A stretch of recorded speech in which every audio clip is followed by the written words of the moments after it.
Hello, viewers, and welcome to another episode of Reminiscences, which we bring to you today from Kano. I'm in the home of Professor Ibrahim Khalil Umar, who has the distinction of being the first Nigerian to teach physics at Bayero University, Kano, where he rose to become Professor of Physics and the third Vice Chancellor between 1979 and 1986. Later, he was also the sole administrator of another university, the University of Technology in Minna. And outside the university system, he has been associated with energy policy in Nigeria and even internationally. He served as the Director General of the Energy Commission of Nigeria, and he represented the country at the International Atomic Energy Agency, where for a while he was also the chairman of that body. Professor, with that brief introduction, I'd like to welcome you to Reminiscences. Thank you very much. You're welcome. Let me start by asking about your early education in I believe, Bichi. Is that where you? Yes. Yes. In those days, we had what was called elementary school. Yes. Is the starting point. Right. And from elementary school, you go to middle school. Right. So I started at Bichi Elementary School. Right. Then moved to Kano Middle School. Right. From where I went to Barua College. Right. And from Barua College, I went to the then Nigerian College of Arts, Science, Technology. Right. There were 3 such colleges in Nigeria at that time. Right. One in Zaria, one in Ife, and one in Suka. Right. These were the ones that became universities. Right. The one in Zaria became Ahmadu Bello University. Right. So I stayed there and did my degree Right. in Ahmadu Bello University. Yes. So you studied mathematics and physics. Yes. Which many young people think are very difficult subjects. So it's surprising at that 50 years ago or more, you are drawn to those subjects. Yeah. Well, it's true that many students feel mathematics and physics are difficult subjects. I suppose it depends on the aptitude of individuals. But I can say that the kind of grounding we got in Barua College with the teachers we had at that time, it was possible to excel in mathematics and physics. And I found those subjects very interesting. Right. And I did very well, so I decided to continue in that field. Yes. So you studied abroad, you did your master's in the US, your PhD in the UK, and then started teaching in Bayero. Yes. At that time, of course, it was largely expatriate staff, and you are one of the early Nigerian lecturers. How difficult was it to really fit into that kind of structure? Well, it was not difficult to fit in, but it's true that majority of the teaching staff then were expatriates. But I didn't find it difficult to fit in. I was quite at home. But the other colleagues, mainly from the UK and India. In science, we had a number of lecturers from India as well. Right.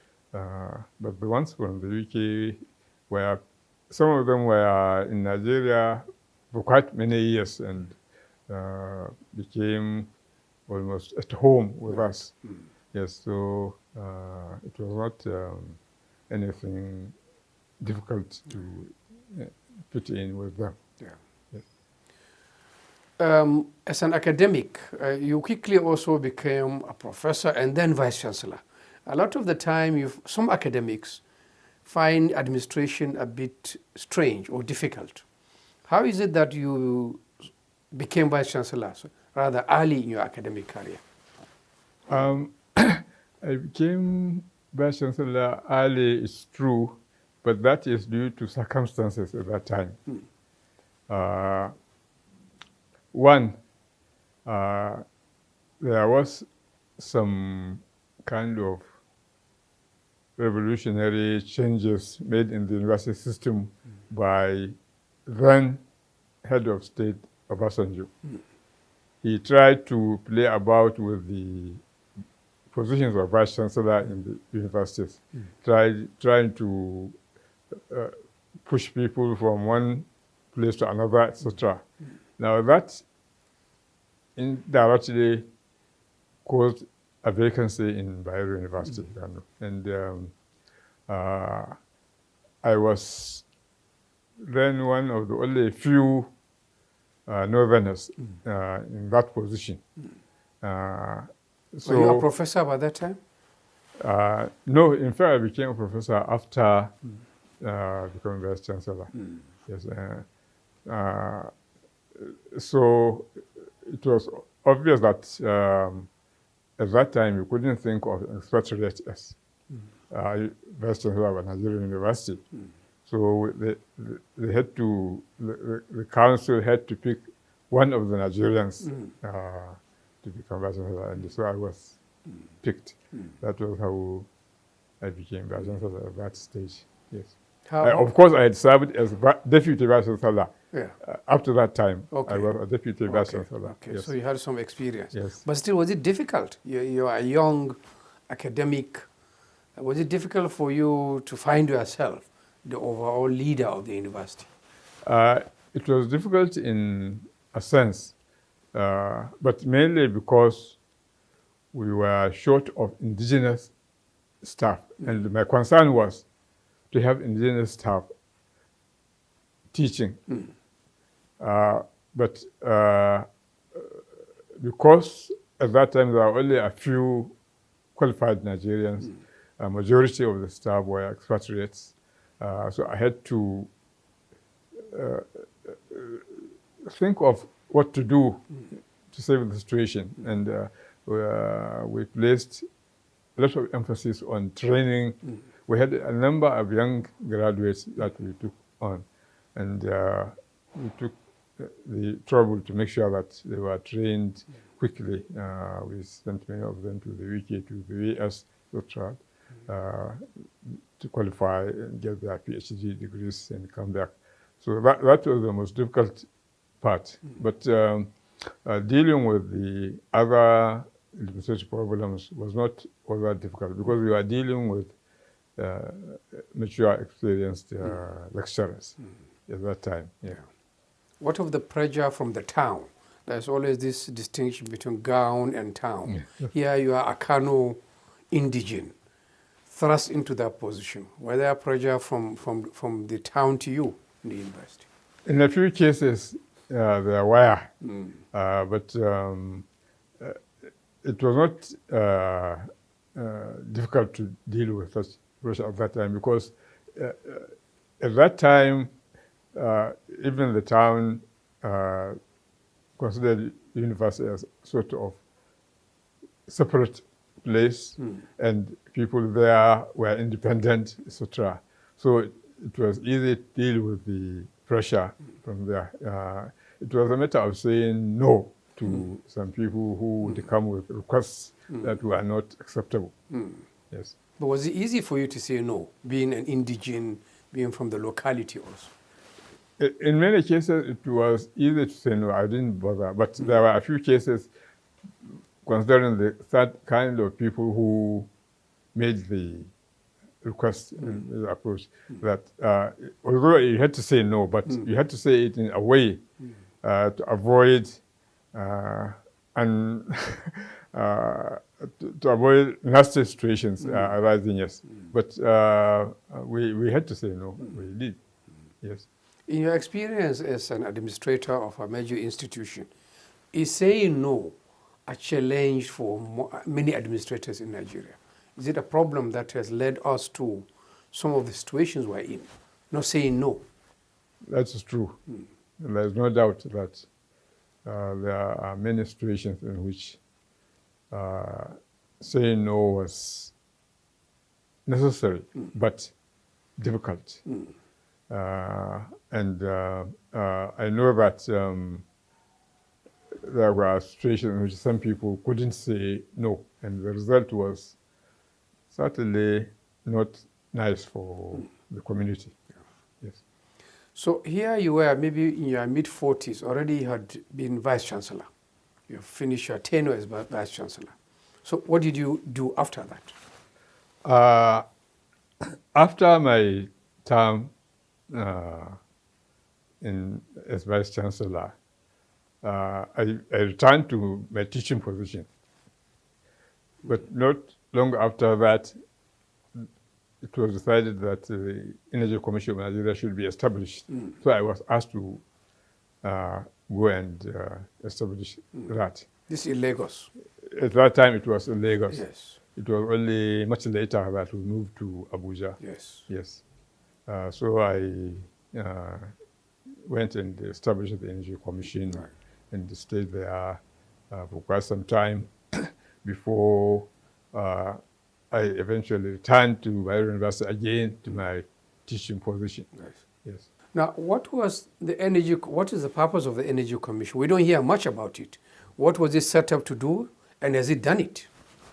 Well, the Energy Commission was set up to guide the government on how to run the sector, the energy sector, in such a way that the nation developed its energy resources in a way to serve the needs of the people.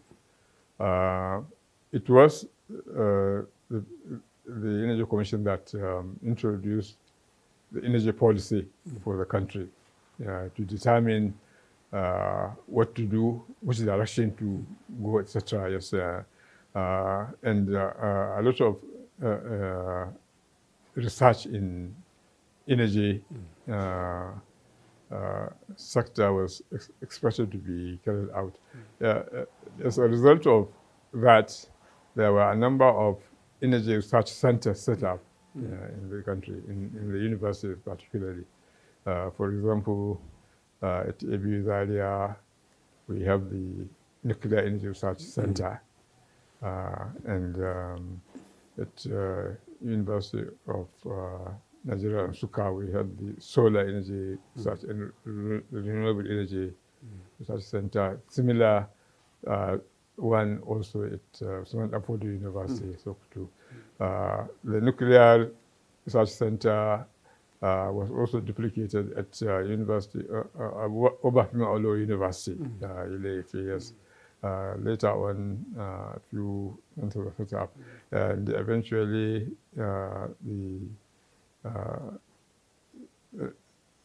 center at Zaria got what is called an atomic research reactor to carry out the useful application of nuclear energy, especially in health sector, etc. Yes. So you are the first energy policy chief in Nigeria, in a sense.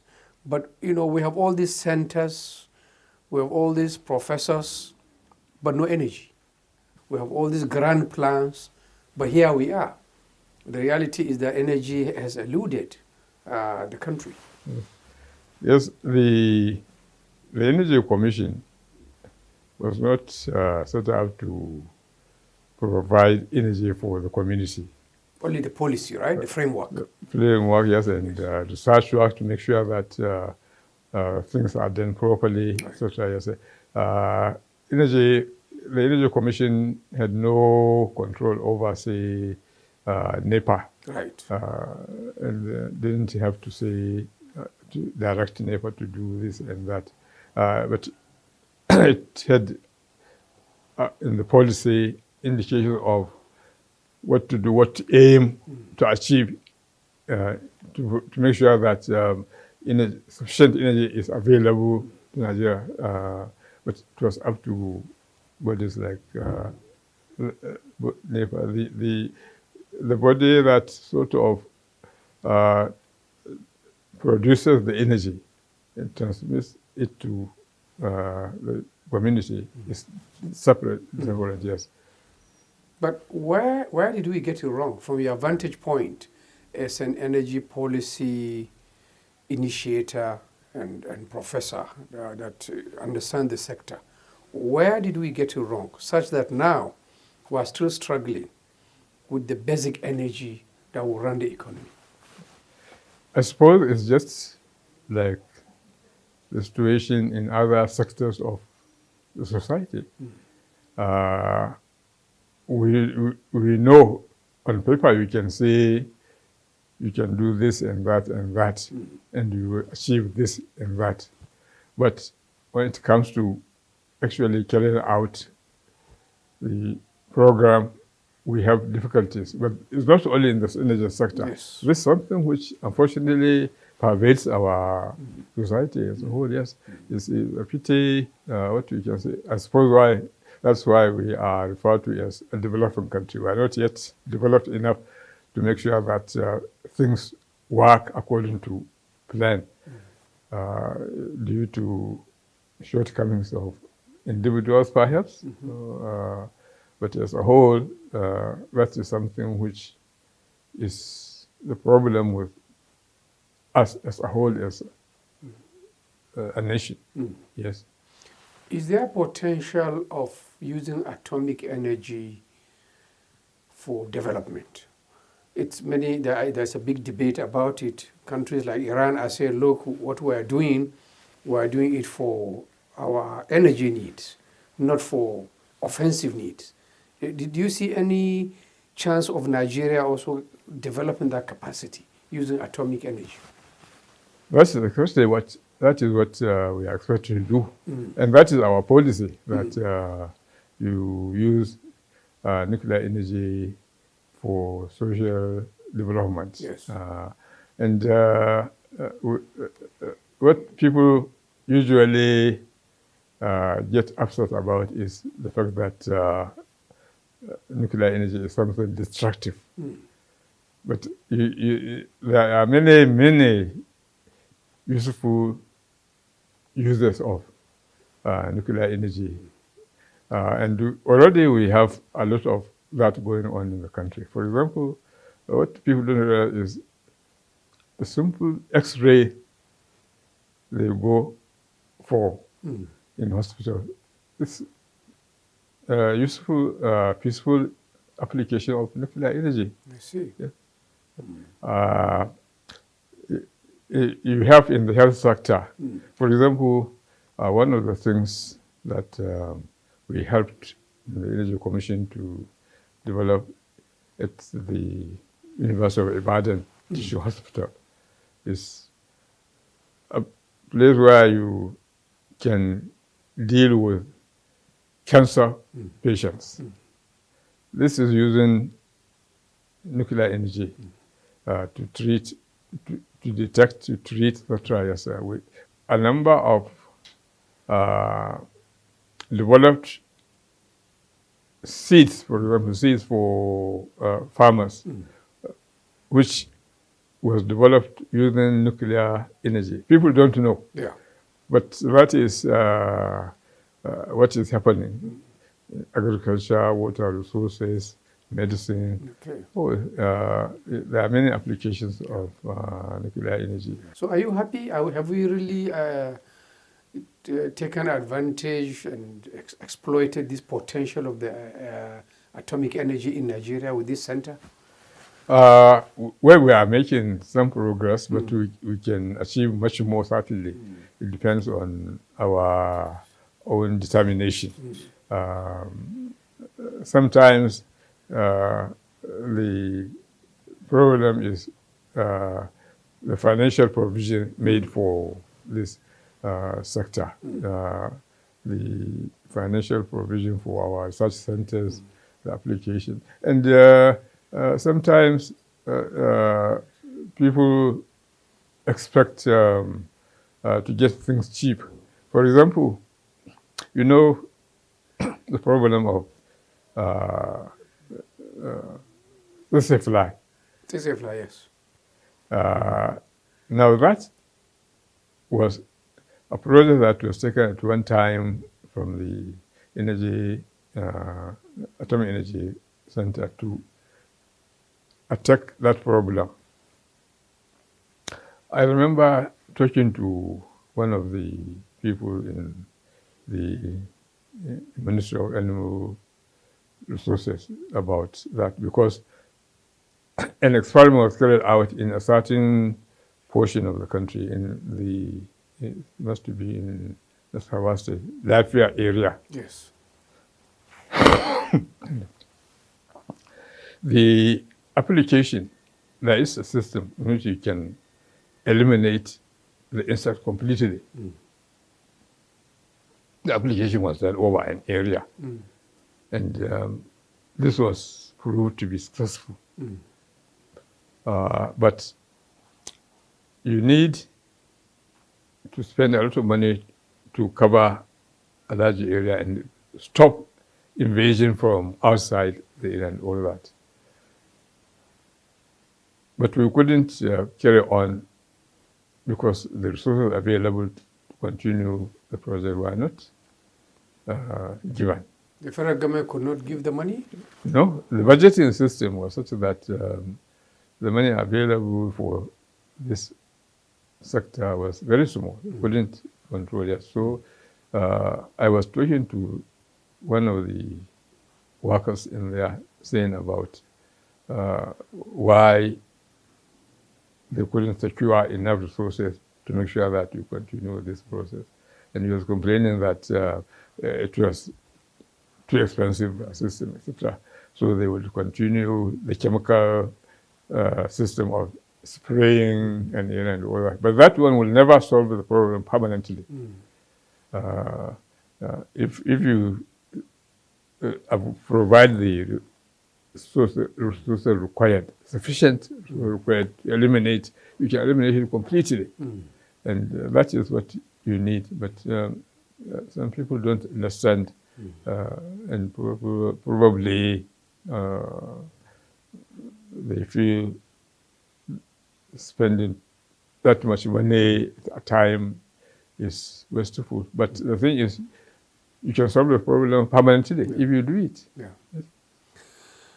As a very senior professor, what do you think is the problem with education? Why are we, especially here in the North, we have so many out-of-school children, so many kids roaming the streets?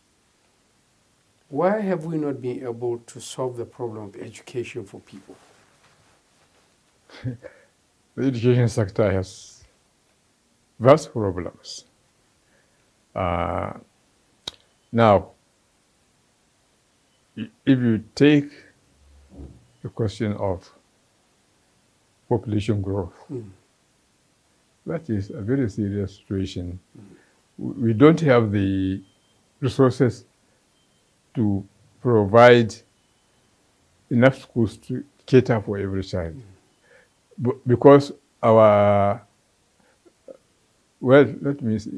financial or economic situation is such that most people can't afford to pay sufficient tax for government to build the number of schools required to provide places for every child. If you consider the need of school children, talk of textbooks, working materials, teaching materials, and all that. You cannot expect the current revenue status of the government to provide for every child. Where they are able to do this kind of thing is where there is some control on the population growth. If our economy were able to develop at the same time as the population is growing, we could think of providing school places for every child, but it's not so. It's unfortunate our majority of our people cannot provide sufficient resources to enable the government to build all the schools we need for all the children we produce. It's either the economy has to grow enough to provide the resources, or we have to control the population of the children.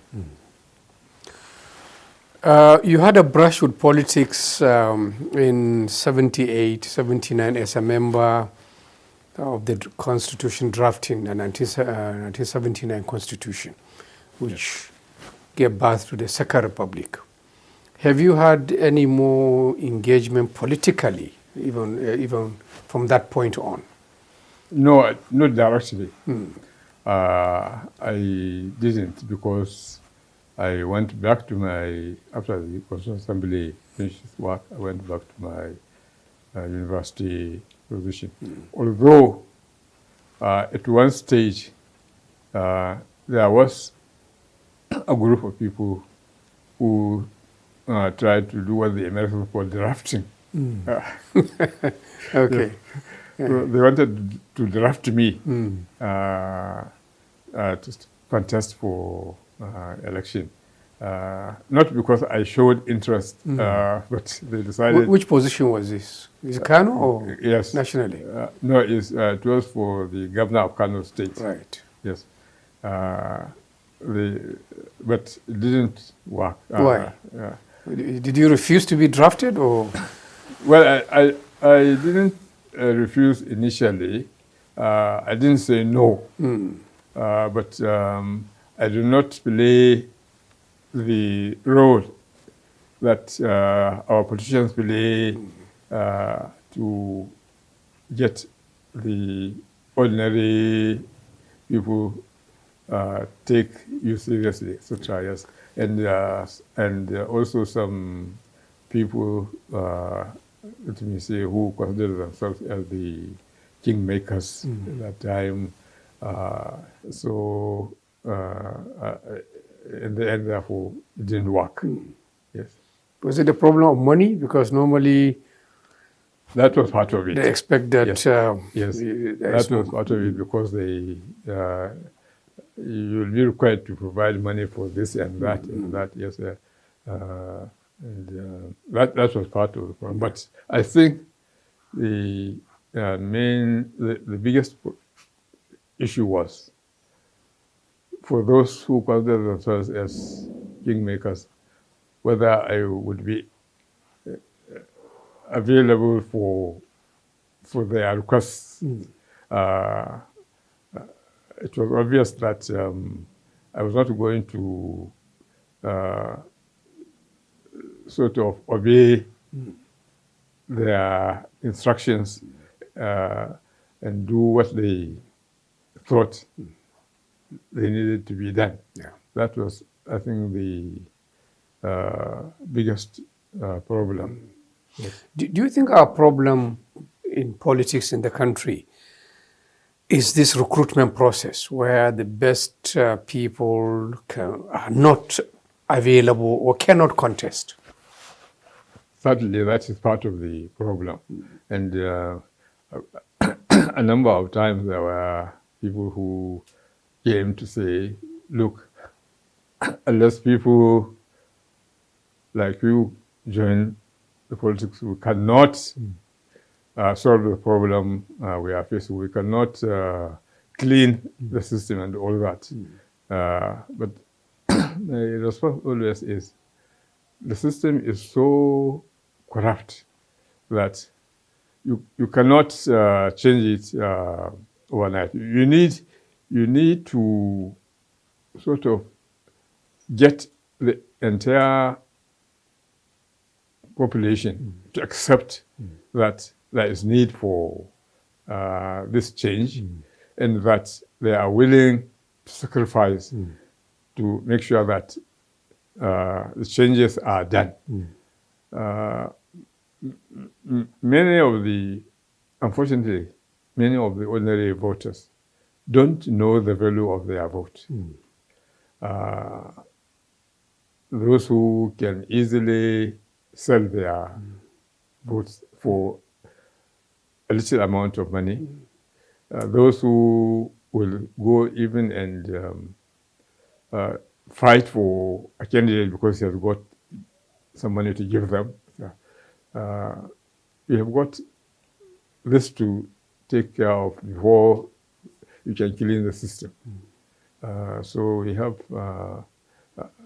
unless the population, majority at least of the population, is enlightened enough to know the value of their vote and to decide that they will definitely sacrifice everything to make sure that you have the right kind of people elected, then it will take a long time before we see the required changes.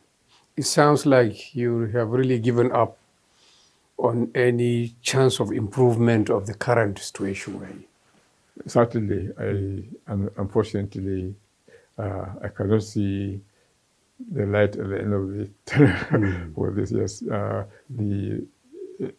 when you deal with people, you understand that they have not appreciated the problem, but that is probably due to lack of sufficient education on the part of the people. Otherwise, it's difficult to see how our people behave in such a, what you can call a stupid way concerning what is good for their welfare. Is most unfortunate. As chairman of the Kano Elders Forum, what role are you able to play to help improve the situation in Kano here? It's not easy to deal with that problem at present. It depends on how the politicians and the government consider the and value the advice of the elders. I can tell you this one case. There was a time when the problem between the present governor and his predecessor became... That is between Ganduje and Konkoso. Yes. Problem arose of disagreement and all that. We had a committee that tried to resolve the problem and bring them together and all that. And we had meetings with the two people separately a number of times. And we had suggestions and all that on what to do to bring about agreement and peaceful coexistence and all that. But in the end, it didn't work because they were not prepared to accept our pleadings and take our advice and all that. Yes, so we have that problem. So elders like you are not really involved either at the state level or nationally. Are you consulted about the problems of the country? Uh, no, unfortunately, no, we're not. So what do you do in retirement now? You are fully retired. How do you live your day to day? Oh, I am involved in a number of activities of NGOs. Really, sometimes I tell myself that maybe I have taken too much on myself, but a lot of, well, a number of groups sometimes do come to ask for participation in all that. But I will tell you this, my main time is occupied by activities of religious organizations. Yes. And I have full schedule almost every day with these organizations. I feel I am as busy as when I was a full-time employee of the government. Yes, as far as using time is concerned, I really have enough. Are you involved in preaching, or is just organizational work? Well, organizing the preaching. I don't preach myself, but we organize those who will go and organize groups that will be talked to and all that. Yes, that's what we do. We organize the preaching, and we organize the system whereby people are selected to listen to the preacher. Yes. But at the personal level, do you have hobbies of your own? Something you do for relaxation? Farming, normally some people do things like that. No, I don't do farming because initially, when I was preparing to retire, I thought I would probably pick up farming. But I was advised that to be able to reap the benefits of farming, you need to be there yourself every time. The system whereby people depend on other people to look after their farms and care of them doesn't work. They told me that doesn't work because you will probably be cheated a lot and you will not gain anything. And knowing that I cannot make myself available every time the farmer said, I will forget about that. So things like religious activities, organizations that deal with such issues is probably something that takes up my time most times, yes. But what do you do day to day? Do you have any habits that to help improve your health, exercises and things like that? Well, I do exercise, yes. The doctors tell me I have to do exercise, and I do that every day. They tell me you have to walk for so many hours, etc. Yes. Oh, I do that. I do. Within the house, or you go outside? You go outside, but not too far. At one time, for example, when I was in Lagos, what I used to do is go to the National Stadium and do jogging there. But here, what I do is I walk around the area, and the number of hours the doctor said I should do in a week, I do. Yes. What about diet? What about food? Are there any restrictions you observe in terms of eating or not eating? Yes, that also is on the advice of the doctors. I had to cut down on carbohydrates and sugar and all that. Yes, so a lot of protein. Although even the protein, I am advised now not to take too much meat or milk and all that. Yes, so I go for low carbohydrate items of food, yes, vegetables, etc. Yes. Do you have friends you socialize with outside your religious activities and all that? I think, well, it's difficult to talk of friends outside religious activities because all my friends are the same religion with me, and we are also all interested in religious activities. So those are the kind of friends I have. I don't have friends outside that circle really. What about family life? Well, I have a family,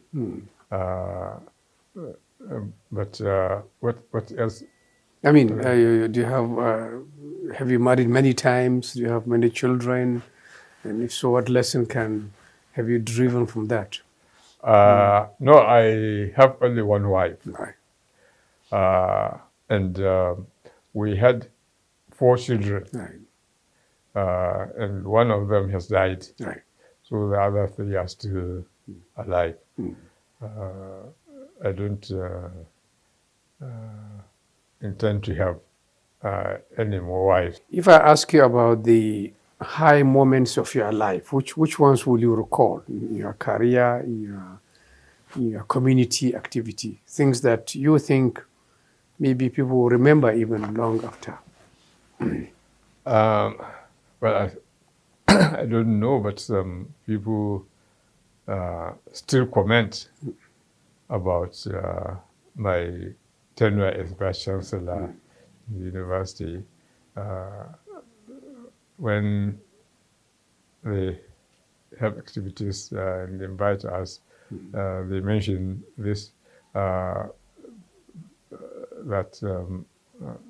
they praise us for how we sort of established a tradition in Bayero University that has made it quite different.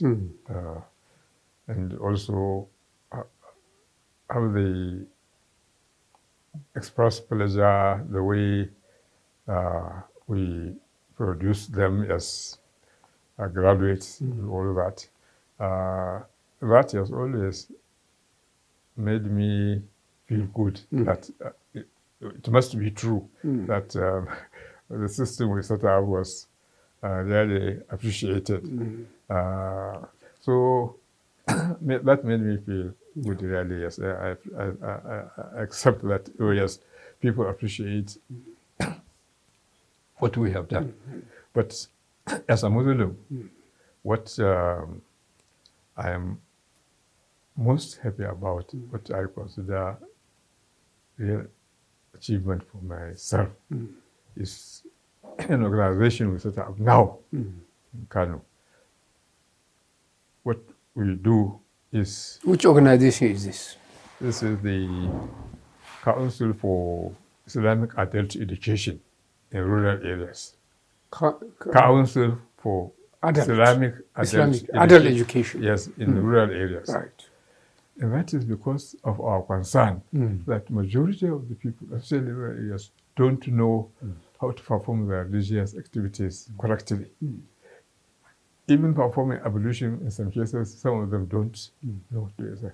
Now, we decided that we must set up a system whereby we teach these people the correct way to do things. And what we do is we go to a local government area, arrange for classes in each village. For each village head, we want him to organize a group of people. And we engage teachers, part-time teachers. We drew up a syllabus for them to make sure that they teach these people within a period of time, fixed period of time, how to make sure that They can clean themselves, they can perform ablution properly, they can read the Fatiha, and they can read a few verses enough to make sure that they pray correctly as required. And you'll be surprised the sort of people we meet who are totally ignorant of these things. Now, we organize this. If you take a look at the government, and then we go and in each village head collects the people, we teach them this, we spend some time there, we finish with the local government, and then move to another one. Since we started this, we have now done 15 local governments. We have gone through that. Everywhere. Out of 44. Out of 44. We are now starting on the 16th local government. Now, that to me is what I am most impressed about, what I appreciate most. I feel I am doing something worthwhile. Yes. Yes. But how do you get the money to do it? Any funding challenges? We approach some people, explain to them that this is what we are doing, and we need money to pay, to buy equipment, to buy books that we teach, and to pay the part-time teachers we take. And we, so far since we started, which is now 10 years, we have not met any difficulties. We approach people, individuals. We not public appeal. No, we approach people, some individuals. We say this is what we are doing, and we need financial assistance to for pay for the teachers, etc. Yes, and those people we approach do give us, and that is how we fund the system. Because those people who were involved in this thing actually retired people. So none of us is rich enough to support financially the teachers. No. So we approach people we know are sort of able to give this kind of assistance. Yes. Any low moments? All of us go through challenges in life. Are there things you look back and with us, you could have done them differently, or they challenged you when you were involved with them? It's not easy to pick one or two things, because I don't know. I think my religious upbringing has taught me that I never sort of consider any challenge or something as something impossible, or etc. That I knew what God decided I was going to go through. I had to go through it, so I accepted any such challenges, and I didn't think that it should disturb my life. Yes. I think I'd like to thank Professor Ibrahim Khalil Umar for giving us this insight into his life and the involvement in education, in energy, and in the community, as we are learning now. We wish you success, and you are in your mid-80s now, I think. Beginning of the 80s. In the 80s. Wish you long life to continue this work. Viewers, thank you for joining us in another edition of Reminiscences, and see you again.